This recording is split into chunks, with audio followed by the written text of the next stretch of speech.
everybody, and welcome to your RE Learning Today. Okay, so let's get started. Let me just share my screen with you. There we go. Okay, so rewind then.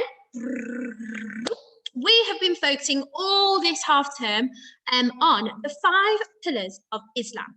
Okay, we did the first and the second one over the last 2 weeks, and we did a general view of all of them right at the start of this half term and our online learning.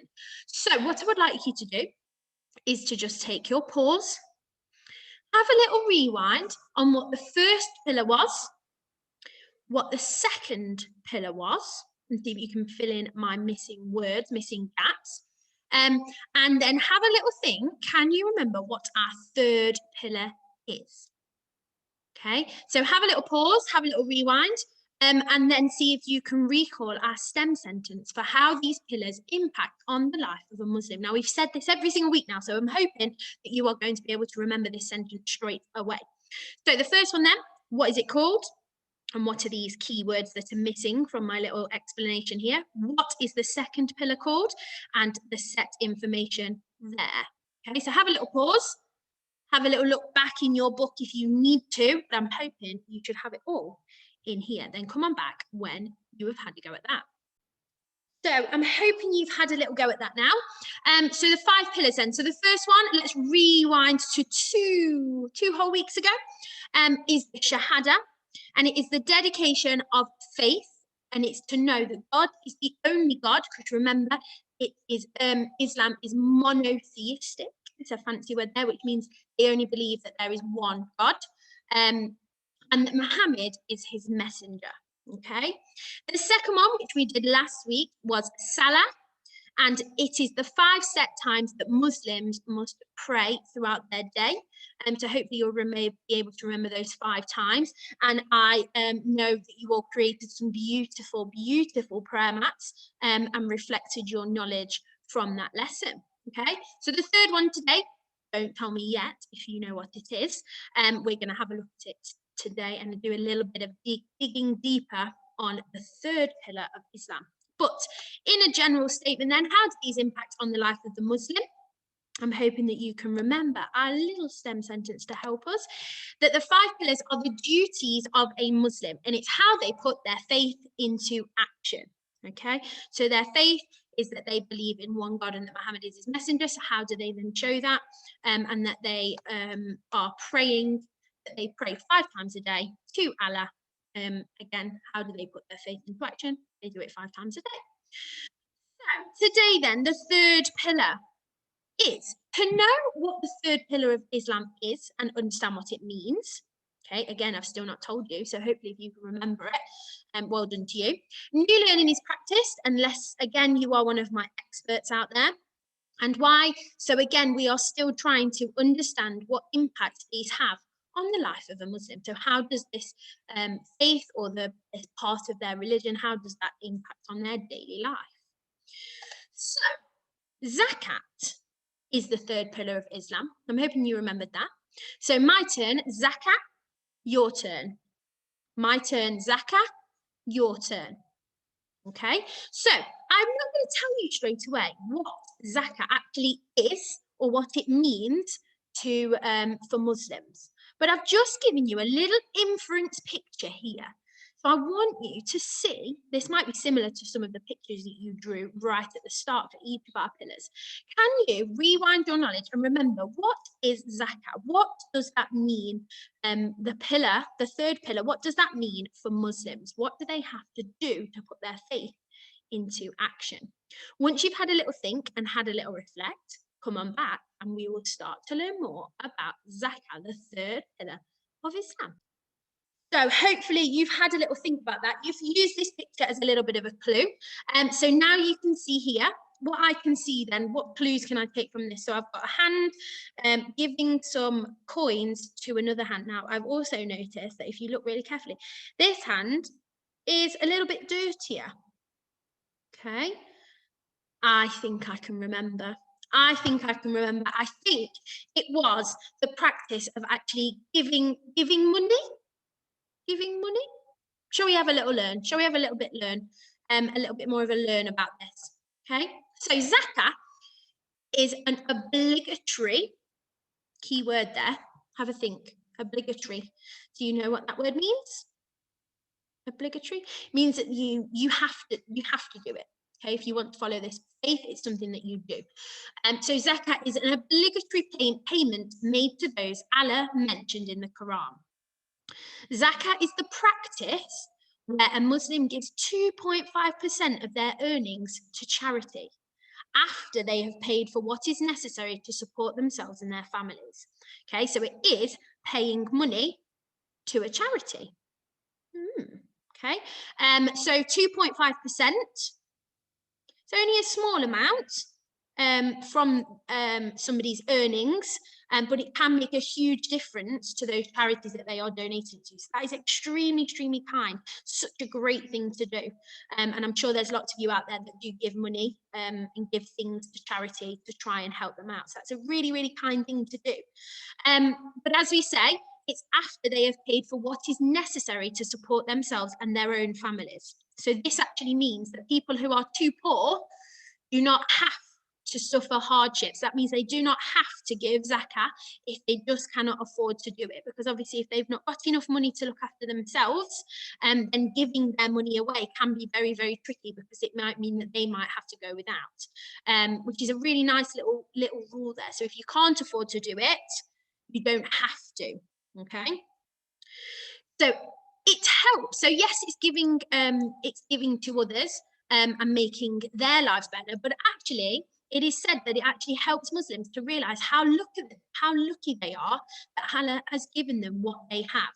So they are also, when they're giving that money, reflecting on what Allah has given them and how lucky they are, and it makes them appreciate what they've got a little bit, and that they are able to then give that to somebody else. That's a really, really, really, really nice sentiment, that, isn't it?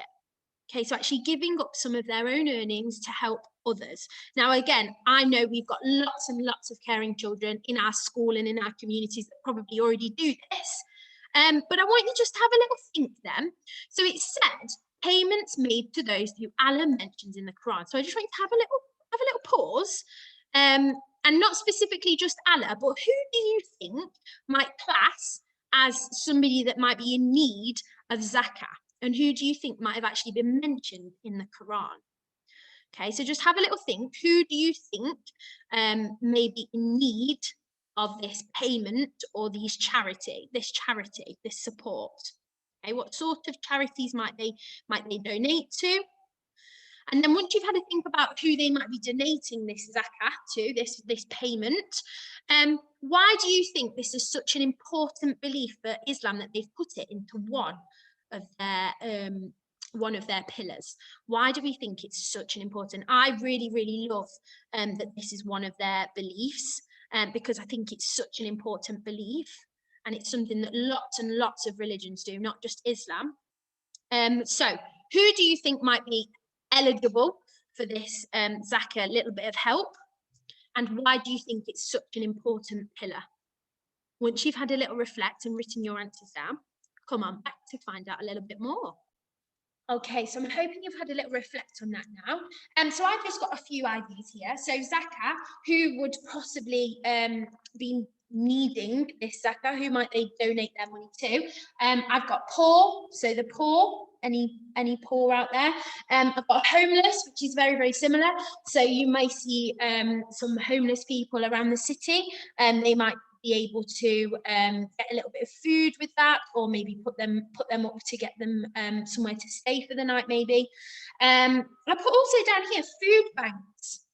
Okay, I thought maybe they might donate money or food. So rather than giving them money, they could translate that 2.5% and go and actually buy some food and donate to the food bank. I know we do a lot with our church, which is very, very similar, to create lots of food and tins, and we did our harvest festival in school, which again is very, very similar, donating to those people that need it a little bit more. So it might not actually be money.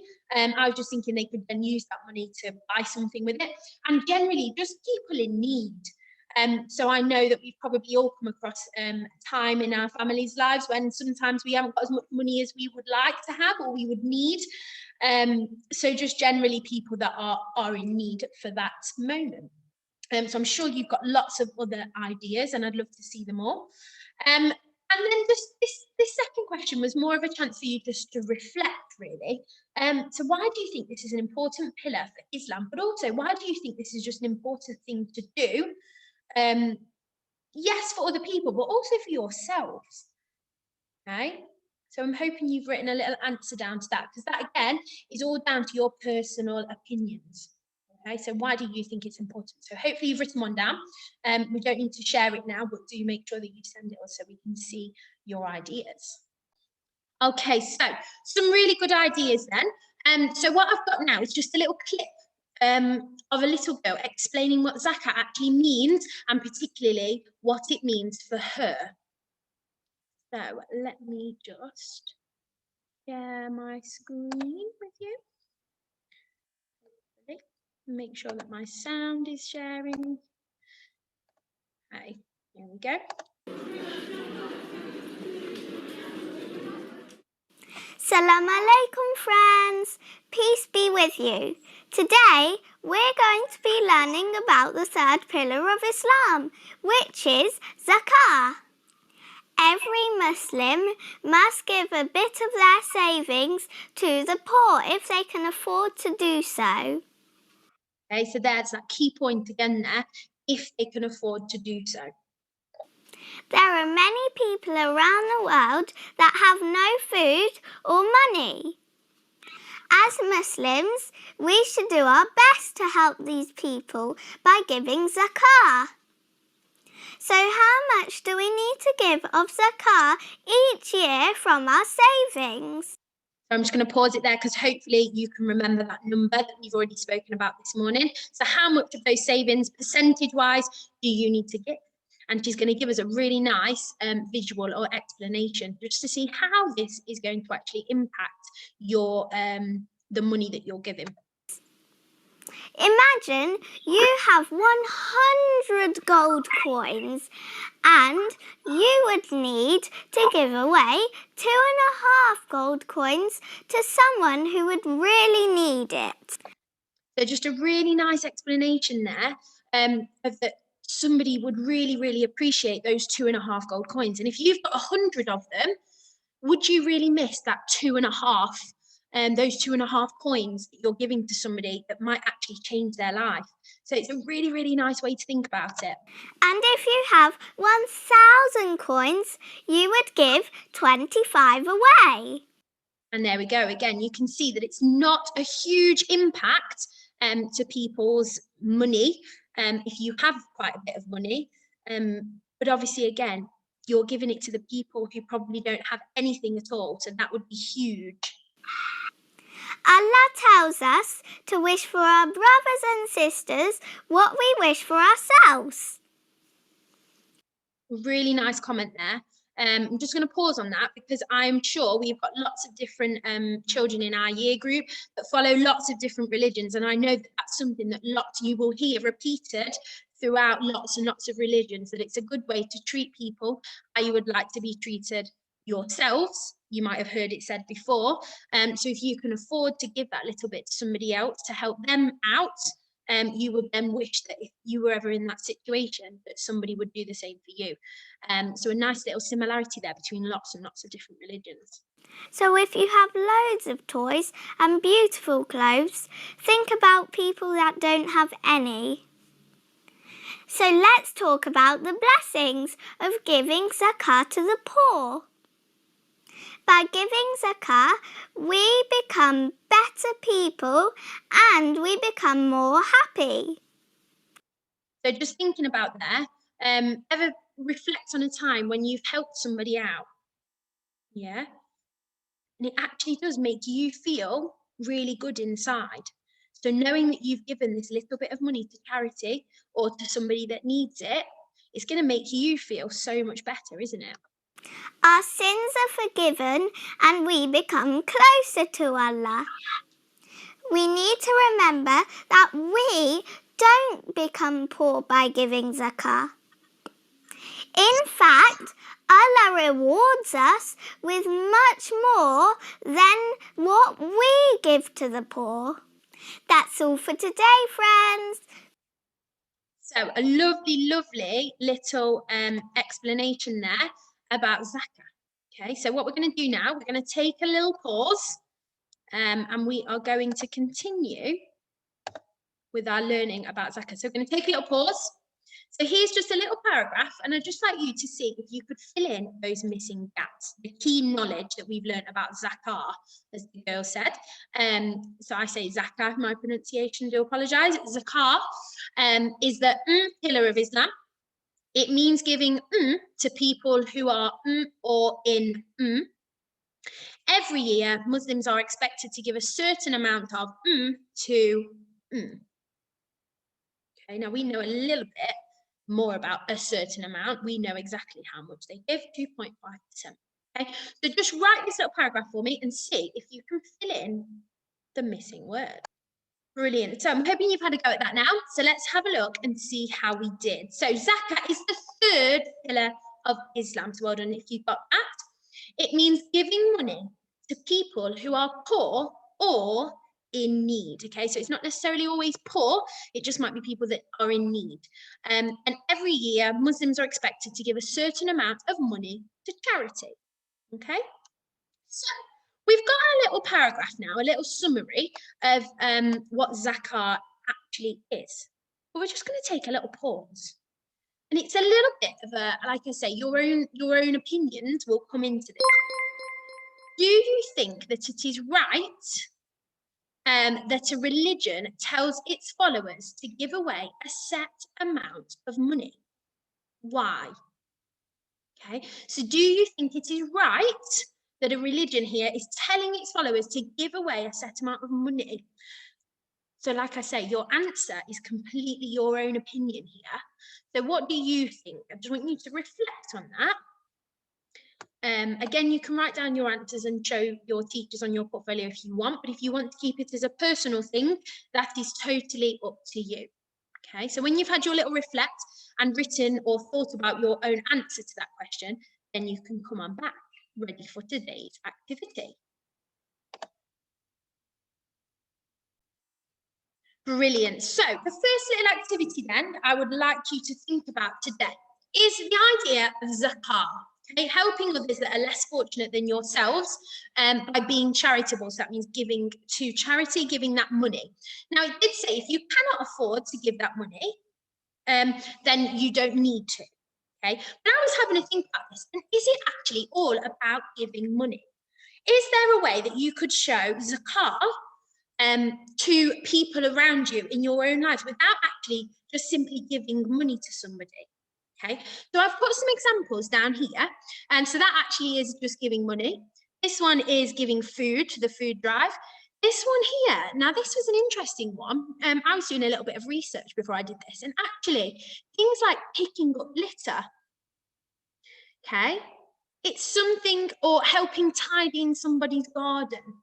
Okay, you are still helping, you are lending your services to somebody else, and it might just make their life a little bit easier, and will make our planet a little bit better. So I just want you to have that question in your head. Is it all about just giving money?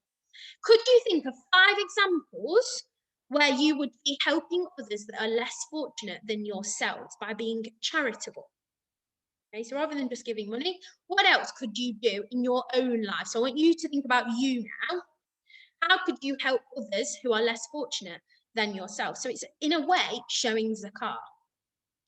You can either write these down or draw them. It's however you want to show your learning for this part of your learning. So this is where you've taken your knowledge about zakah, and now we're going to apply it to our own lives. So have a little pause of this video and have a think. 5 examples, 5 ways that how else you might show zakah rather than just giving money.